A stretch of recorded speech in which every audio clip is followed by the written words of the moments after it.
Good evening, I'm Chris Matthews, and welcome to the HardBall Power Rankings. Who's got the power tonight? Rudy Giuliani, the former federal prosecutor, is pounding Mitt Romney on a tragically familiar Massachusetts horror. In 1988, Willie Horton was serving a life term without possibility of parole for murder when he was let out of prison for a weekend furlough under a program overseen by then-Governor Michael Dukakis. Horton went to Maryland, where he robbed and raped a woman. An infamous television ad linked Dukakis to Horton. Today, Romney is beating back criticism after news that a judge he appointed as governor overruled another judge to let a killer out of jail who is now charged with killing a young couple in Washington state. Romney's blaming the judge, but Rudy's using it to pummel Romney in New Hampshire. Fred Thompson's another Republican who's showing power. His attack on Fox News and Chris Wallace Sunday accomplished at least one big thing. We're talking about him. Attacking a news network has gotten him back in the news. In the Democratic field, Barack Obama is showing power. Every time Hillary Clinton attacks him on something, it makes him look like more of a threat. Remember Newton's first law? What's in motion stays in motion unless an outside force stops it. Obama's moving up till Hillary can stop him. Plus, Obama's got Oprah ready to hit the trail for him. Who's losing power? Mitt Romney. This is not just a Boston story we're looking at here. It's being the guy who appointed the judge who let a killer out who killed again, and it's bad. And Rudy Giuliani is getting the upper hand on this very story of safety and who's not providing it. Hillary Clinton's another hopeful suffering a power shortage this week. New Zogby polls out today show her losing a general election matchup. Guess this. She loses to Giuliani. She loses to Romney. She loses to Thompson. She loses to McCain. She loses to Huckabee. She's trying to do the impossible right now, and that's why it's so tough. She's trying to act like the inevitable nominee of the party and at the same time fight with Obama, who's taken a run from the left. Howard Fineman's Newsweek's top political reporter and David Schuster's HardBall's own correspondent. Gentlemen, let's review the casualty figures for the week. Howard Fineman, let's start with Rudy. He loves it. It's about crime. It's about evil. It's about murder. It's about the other guy guilty for letting the guy out of jail. Well, it plays to Rudy's story, which is prosecutor, which is tough mayor of New York. And it goes at what I think is the big weakness of Mitt Romney as he tries to win the Republican nomination, which is the word Massachusetts. It's just a killer nationwide, especially in the Bible Belt, especially in the heart of the Republican Party. What's it say? What it says is liberal Massachusetts, lenient judges. After all, this guy who killed again was convicted of killing his mother and got butchering his mother and got a manslaughter charge. So the charge in and of itself was limited, as Romney himself said. How did he avoid the premeditated part? How did he get a manslaughter charge and not first degree? Well, I don't know. When you butcher somebody. But to the extent that the details... Look at him there, he's a sweetheart. Yeah. Every time that guy's face is on the screen, every time people talk about the details of the story, it's big. Now, is it like the Willie Horton story? No, because that was in a general election. There was nothing else going on. Here, we're in the midst of the primary season where there are shots being fired in every direction.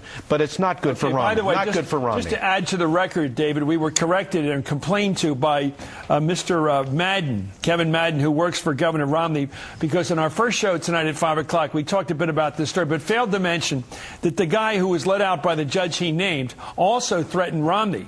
So what? I mean, this is a guy, Daniel Taveras Jr., it wasn't just a matter of him killing his mother. He used a carving knife. I mean, the details are gruesome, and it was this summer, 16 years ago, when the judge that Romney nominated, when the judge overruled another court to say, oh, no, this guy should go. So what does it matter if this guy... Two correctional officers. And what does it matter if Mitt Romney was also threatened? Is Mitt Romney now saying, oh, I would trade places with a couple that was honeymooning in Washington State? No, he's not saying that. So it's irrelevant. It doesn't matter. The only thing that matters now is whether Rudy Giuliani decides that, as Howard says, that he's going to keep the accelerator on the foot, because this story disappears with everything else going on unless Rudy Giuliani decides they need to keep pounding this every day, or unless Rudy Giuliani takes out an ad like what George H.W. Bush did with the Willie Horton ad against Michael Dukakis. You have to mount the galloping horse of history. This may be the horse. Here's Romney's reaction to this murder story. I'm glad that he's going to be prosecuted, presumably, in a state that has the death penalty. I wish the state of Massachusetts had the death penalty that I fought for.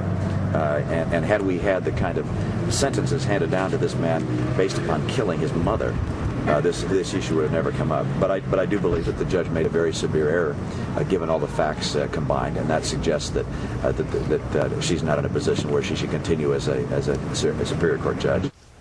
What do you mean? This issue would never have come up if what? He hadn't killed his mother? Yeah, that's the point. Well, two things here. First of all, he's emphasizing the tradition of Massachusetts, which is a no-no to most of the rest of the Republican Party in the country. Only the manslaughter conviction for butchering your mom. Okay, right. That's number one. Number two, he should be sounding outrage. In other words, if he's saying, by the way, I wanted the death penalty, he's got to make it a sense of urgency. He's got to not congratulate Washington State for having the death penalty. He's got to say, this is something that I believe in my soul and I fought tooth and nail for. He doesn't come off that way. If he did. Let's say what happens now, Chris, is reporters, including myself, are going to spend the next 12 hours looking at Romney's record in Massachusetts and find out, okay, did he fight for the death penalty? Did he argue as governor, you know what, we need to reinstitute the death penalty? It's fine to come out and say, oh, no, well, I would have fought for the death penalty. But if he hasn't done that, then his excuse now of, oh, we should have had the death penalty, it will not wash, and then it becomes a second-day story. This is what killed the caucus, the failure to show any passion on the issue of murder. Remember when Bernie Shaw asked him in that debate down in Texas, what would happen if your wife were raped and murdered? What would you feel about it? Would you still be against capital punishment? He said, well, you know, Bernie. And he gave one of those long, sophisticated answers. He began to talk about an international conference on violence against women, is what he did. Yeah. And I remember the reporters in the room that night, one of them from the Boston Globe, saying under his breath, say goodnight, Michael. Yeah. That was the end of the campaign. Richard Nixon, watching that in his retirement, said he was tired. Nixon always knew how to put the nice glove on the guy and say, that's the nice thing. Anyway, here's Giuliani, by the way, speaking for himself on this issue of murder and the double murder committed by the prisoner that was let out by the judge named by Romney. Here's Giuliani on the subject. I think one of the Boston newspapers pointed this out about 2 months ago, that he had a very bad record, really, in dealing with crime. So do you think question you about Commissioner Carrick? Oh, you can question people about anything. I think that this whole appointment of a judge goes to a much bigger point, that Governor Romney had a very poor record in dealing with murder and violent crime as governor. Let's go over the Democratic side. Obama, you know, the first law of Newton, physics, is that a body in motion stays in motion unless operated on, affected by something, an outside force. It seems to me that Obama's moving up now, and Hillary's got to stop him.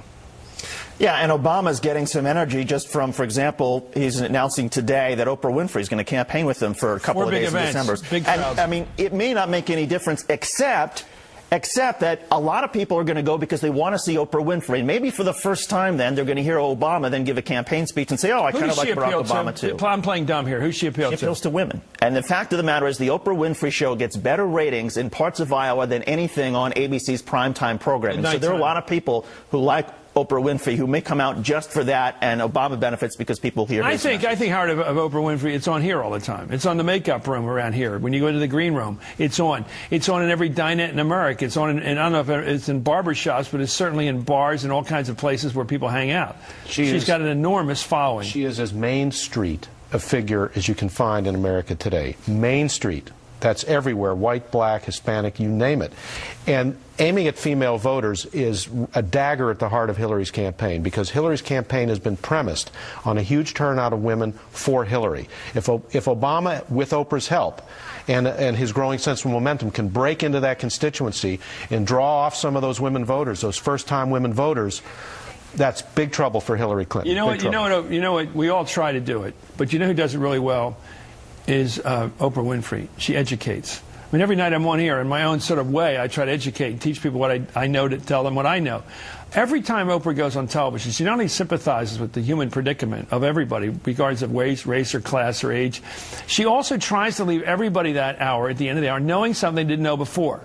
Right? Raise their horizons, raise their knowledge level. That's what she does. And here she is out on the campaign trail telling people something they don't know, how great Obama is. I mean, it's really amazing. Well, the polls show that she doesn't have that much of an effect.